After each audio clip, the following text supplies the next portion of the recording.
کالے رنگ کے ریشم اور سونے سے تیار کیا جاتا ہے۔ غلاف ہر سال حج کے موقع پر تبدیل کیا جاتا ہے۔ پرانے غلاف کے ٹکڑے آج کل پوری دنیا میں تحفے کے طور پر بھیج دیے جاتے ہیں۔ آج کا عنوان ہے سارے صنم مسمار کر۔ دنیا میں بت پرستی کی تاریخ بہت پرانی ہے۔ اللہ کے نبی ہر زمانے میں لوگوں کو ہدایت دیتے رہے اور ایک خدا کی عبادت کرنے کی تلقین کرتے رہے۔ وقت گزرنے کے ساتھ ساتھ لوگ سیدھا راستہ چھوڑ کر شرک اور بت پرستی اپناتے رہے۔ اللہ کے نبی آدم علیہ السلام کی وفات پر شیس اور ان کی اولاد نے انہیں ایک غار میں دفن کر دیا۔ اللہ کے نبی شیس کی اولاد اپنے دادا کی قبر پر جا کر انہیں یاد کرتی تھی۔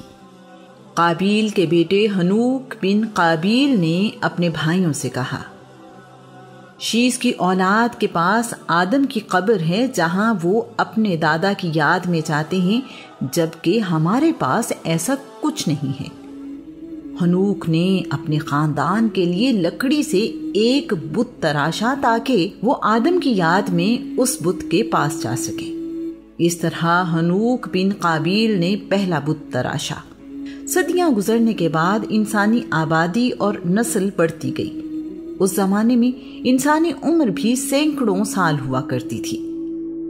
ود، سوا، یغوث، یعوق اور نصر بڑے نیک لوگ تھے جو باری باری 1 مہینے کے اندر وفات پا گئے۔ ان نیک لوگوں کی وفات سے ان کی قوم بہت غمگین تھی۔ قابیل کے ایک بیٹے نے ان لوگوں سے کہا، تم لوگ اپنے پیاروں کے چلے جانے سے بہت غمزدہ ہو، کیوں نہ میں تمہیں ان کی تصویریں بنا دوں جنہیں دیکھ کر تم خوش ہو جاؤ۔ اس نے ان 5 لوگوں کی تصویریں بنا دی اور انہیں جگہ جگہ رکھ دیا۔ لوگ ان لکڑی پر بنی ہوئی تصویروں کے پاس جاتے اور اپنے رشتہ داروں کو یاد کرتے تھے۔ ایسا کئی نسلوں تک ہوتا رہا۔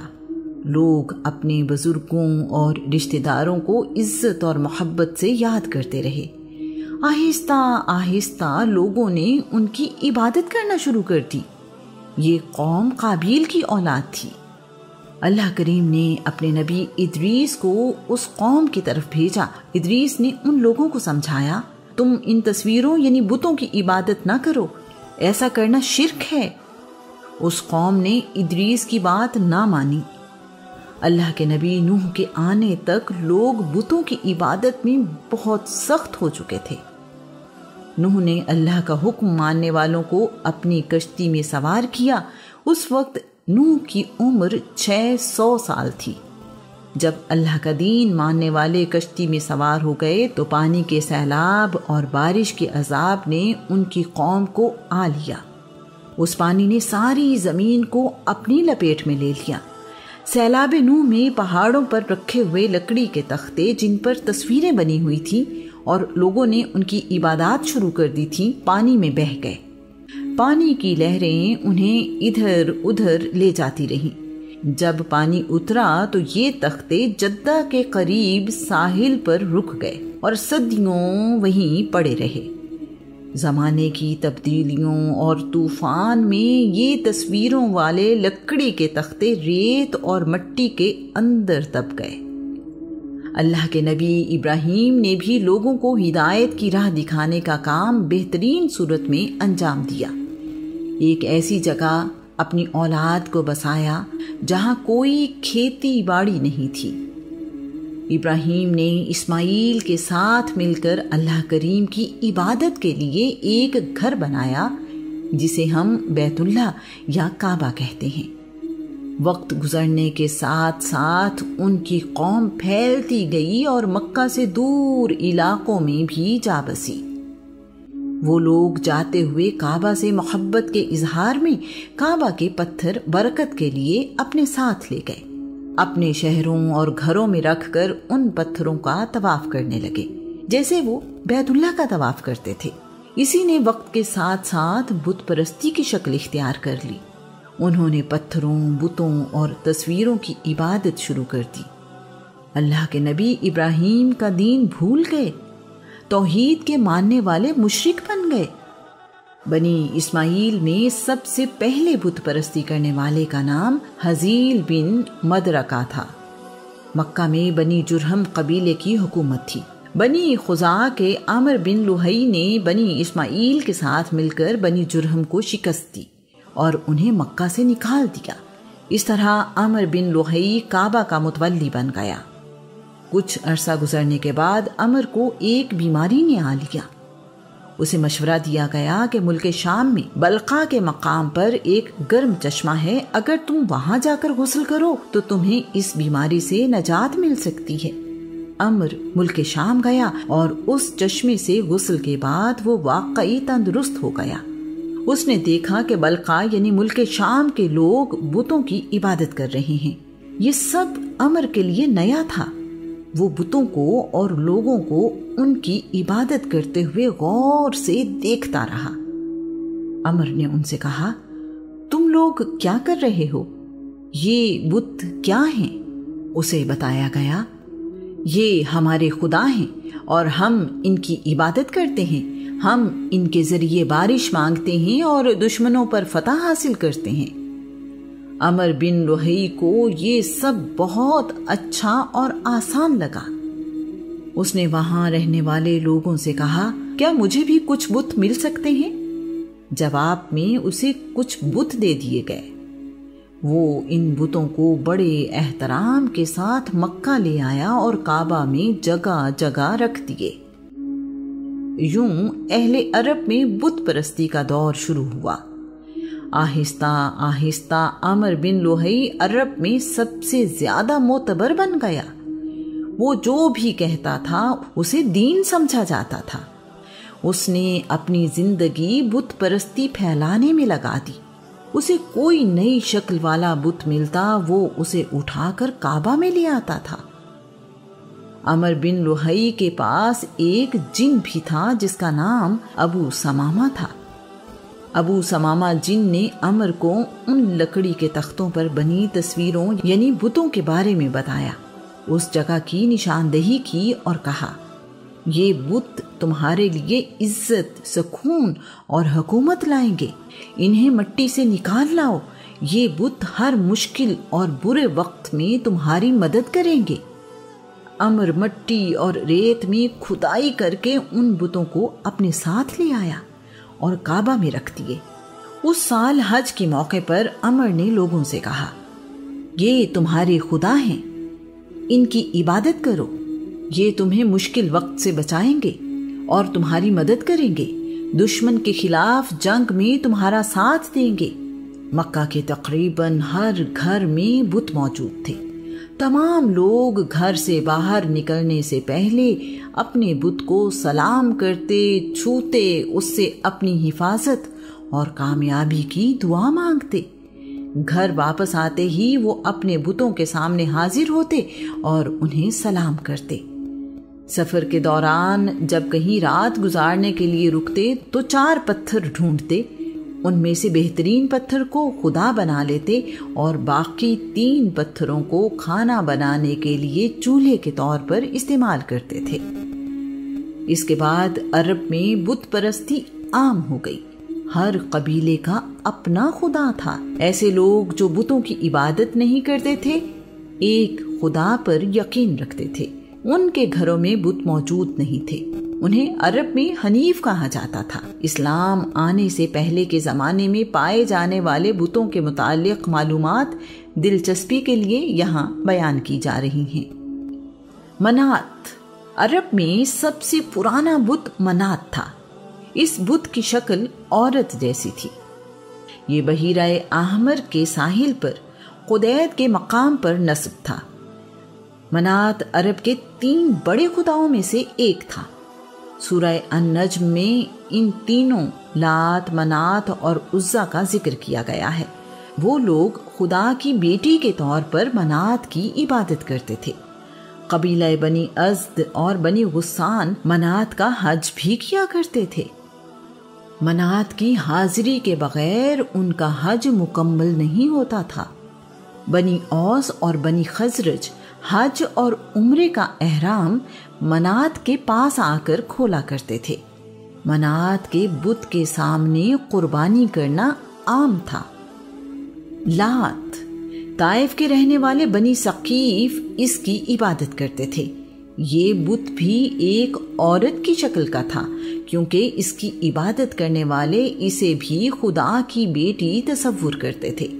یہ بت طائف میں ایک چکور ٹیلے پر نصب تھا اور اس کے اوپر ایک مکان بنا ہوا تھا۔ طائف کے لوگ لات کے ٹیلے کا طواف بھی کرتے تھے۔ اس ٹیلے کے قریب ایک شخص ستو کا مشروب بنا کر پلایا کرتا تھا۔ اس شخص کے مرنے کے بعد اس کا بت بنا کر اس کی عبادت بھی شروع کر دی گئی۔ اس کا نام الات رکھا گیا۔ قریش بھی الات کو خدا مانتے تھے اور رات سونے سے پہلے اس کی عبادت کیا کرتے تھے۔ اللہ کریم قرآن پاک میں اس بارے ارشاد فرماتا ہے، کیا تم نے کبھی لات و عزا اور اس تیسرے بت منات کو دیکھا ہے؟ اور کیا کبھی اپنے اس دعوے پر غور کیا ہے کہ تمہارے بیٹے ہیں اور رب کی بیٹیاں؟ یہ تو بڑی ہی بے تکی اور صفاقانہ تقسیم ہے۔ عزا، عرب میں تیسرا بڑا بت عزا تھا۔ اس کی شکل بھی عورت کی سی تھی۔ ان کے عقیدے کے مطابق عزا خدا کی 3 بیٹیوں میں سے ایک تھی۔ مکہ سے چند کلومیٹر دور وادی نخلا میں ببول کے ایک درخت کے نیچے یہ بت نصب تھا۔ بعد میں عمر بن لوہی نے ہی اس کا بت بنوا کر بیت اللہ میں بھی رکھوا دیا۔ عرب کے لوگ حلف لینے کے لیے لات اور عزا کی قسم اٹھایا کرتے تھے۔ جنگ میں بھی وہ ان دونوں بتوں کے نعرے لگایا کرتے تھے۔ ابو عبیدہ سعید بن عاص بنی امیہ کا ایک بڑا سردار تھا۔ اپنی زندگی کے آخری دنوں میں بیمار ہو گیا۔ ابو عبیدہ کے روب کا اندازہ اس بات سے لگایا جا سکتا ہے کہ جس رنگ کی پگڑی ابو عبیدہ پہنتا تھا، مکہ میں کوئی اور اس رنگ کی پگڑی نہیں پہن سکتا تھا۔ قرآن مجید میں عزا کے بارے میں آیات نازل ہوئیں تو وہ غصے میں تھا اور پریشان بھی۔ ابو لہب اس کی عیادت کرنے گیا تو ابو عبیدہ رو رہا تھا۔ ابو لہب نے پوچھا، قریش کے سردار کو کس بات نے رلا دیا ہے؟ کیا موت کا ڈر ہے؟ ابو عبیدہ نے کہا، نہیں، ایسا نہیں ہے۔ مجھے ڈر ہے کہ میرے مرنے کے بعد عزا کی عبادت نہیں کی جائے گی۔ ابو لہب کہنے لگا، خدا کی قسم، لوگ عزا کی عبادت تمہاری وجہ سے نہیں کرتے۔ تمہارے مرنے کے بعد بھی عزا کی عبادت جاری رہے گی۔ تم اس بات کی فکر نہ کرو۔ ابو عبیدہ نے ابو لہب کا جواب سنا تو خوشی سے مسکرانے لگا اور بولا، مجھے سکون ہے کہ میرے بعد عزا پر جان نثار کرنے والا اور اس کا خیال رکھنے والا موجود ہے۔ عزا کے بت کے آس پاس بہت سارے درخت تھے۔ رسول اللہ نے فتح مکہ کے بعد خالد بن ولید کو ان درختوں کو کاٹنے کا حکم دیا۔ 3 درخت کاٹنے کے بعد ایک بد شکل عورت نظر آئی جو اپنے خدا ہونے کا دعویٰ کر رہی تھی۔ خالد نے اسے توبہ کرنے کے لیے کہا، لیکن وہ اپنے دعوے پر قائم رہی۔ خالد نے رسول اللہ کی ہدایت پر اس عورت کو قتل کر دیا۔ ہبل، قریش کے سب سے بڑے دیوتا کا نام ہبل تھا۔ عرب فال نکالنے کے لیے اسی بت کے پاس جایا کرتے تھے۔ ہبل کو نصب کرنے والے کا نام خزیمہ بن مدرکہ تھا، اس لیے اس بت کو ہبل خزیمہ بھی کہا جاتا تھا۔ ایک روایت کے مطابق اس بت کا اصل نام بال تھا، جو ملک شام کا سب سے بڑا دیوتا تھا۔ بعد میں بال بگڑ کر ہبل بن گیا۔ یہ سرخ پتھر یعنی عقیق سے تراشا گیا انسانی شکل و صورت کا بت تھا۔ اس بت کا دایاں بازو ٹوٹا ہوا تھا، جسے قریش نے سونے سے بنوا کر لگا دیا۔ عرب کوئی بھی اہم کام کرنے سے پہلے ہبل کے سامنے فال نکالا کرتے تھے۔ اس بت کے پاس 7 تیر موجود تھے۔ اگر فعل میں وہ تیر نکلتا جس پر نعم یعنی ہاں لکھا ہوتا تو عرب وہ کام کرتے تھے، اگر وہ تیر نکلتا جس پر لا یعنی نہیں لکھا ہوتا تو اس کام سے رک جاتے تھے۔ ایک تیر پر صریح لکھا ہوا تھا اور دوسرے پر متسق۔ اگر کسی بچے کے باپ کے بارے میں شک ہوتا تو ان دو تیروں سے فعل نکالی جاتی تھی۔ اگر صریح لکھا ہوا تیر فعل میں نکل آتا تو اس کے باپ کی نسبت سے تمام شک دور ہو جاتے۔ متسق لکھے ہوئے تیر کی صورت میں اس کا نسب حرام سمجھا جاتا تھا۔ باقی 3 تیروں کے بارے میں تاریخ خاموش ہے۔ عرب جنگ میں ہبل کی جے کا نعرہ لگایا کرتے تھے کیونکہ یہ ان کے عقیدے کے مطابق قوت اور طاقت کا خدا تھا۔ ود یہ قبیلہ بنی کلب کا بت تھا جو دومت الجندل میں نصب تھا۔ ود اور ود ایک ہی بت کے نام ہیں۔ غزوہ خندق میں مارے جانے والے عمر بن عبد ود کا نام اسی بت کے نام پر رکھا گیا تھا۔ اس بت کے ماننے والے کہتے تھے کہ ہم عورتوں کے محتاج نہیں ہیں کیونکہ ہمارے پاس ود جیسا عظیم خدا ہے۔ خالد بن ولید ود کا بت گرانے گئے تو دیکھا کہ یہ ایک انسان کی شکل کا بت تھا جس کا قد و قامت انسانوں سے بڑا تھا۔ اس نے عرب کے انداز کا لباس پہنا ہوا تھا۔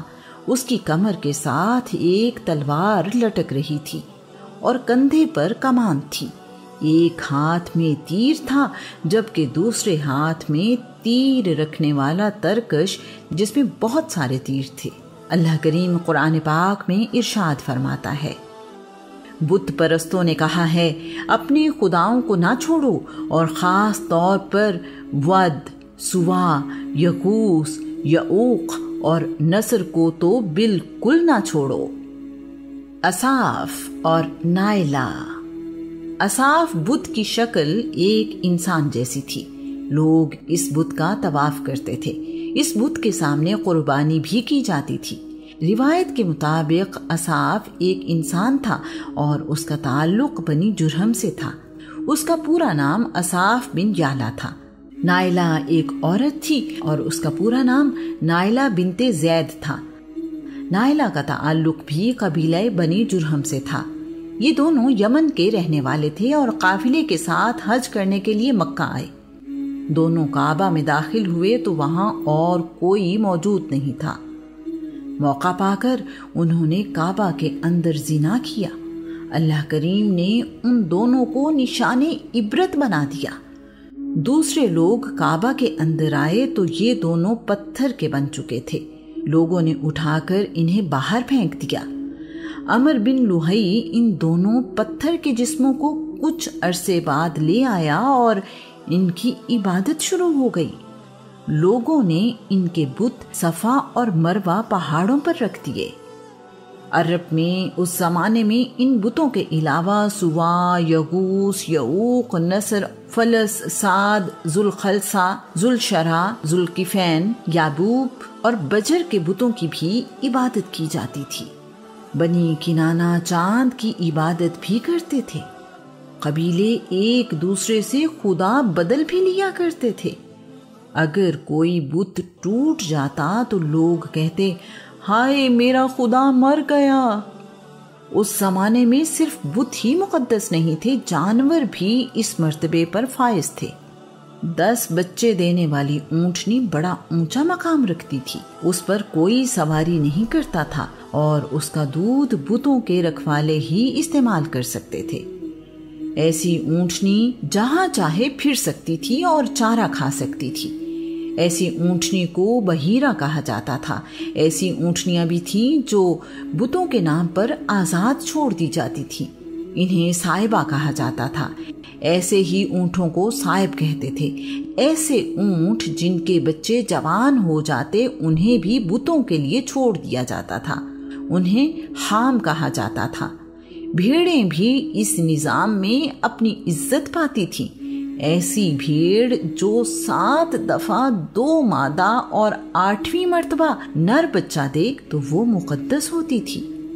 اس کا نام وجیلہ تھا اور اس کا دودھ صرف مرد ہی پی سکتے تھے۔ انوکھی شکل والے درخت بھی اس زمانے میں خدا کا درجہ رکھتے تھے۔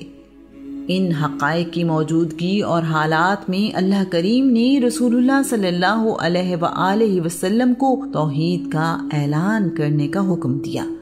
سینکڑوں خداؤں کی عبادت کرنے والوں کو ایک خدا پر یقین کیسے آتا؟ ان کے لیے بتوں کے علاوہ خدا کی کوئی اور صورت ممکن ہی نہیں تھی۔ انہیں یہ بھی سمجھ نہیں آتی تھی کہ ہر معاملے میں ایک ہی خدا کیسے کام آ سکتا ہے۔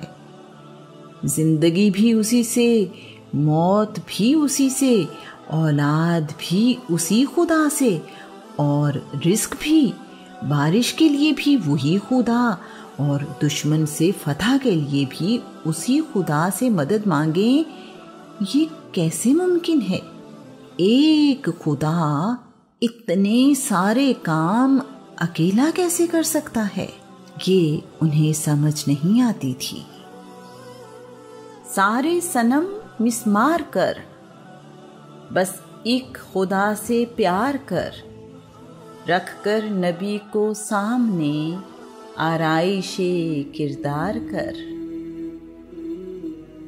مکہ کے رہنے والے تمام لوگ اپنے اس بیٹے پر فخر کرتے ہیں۔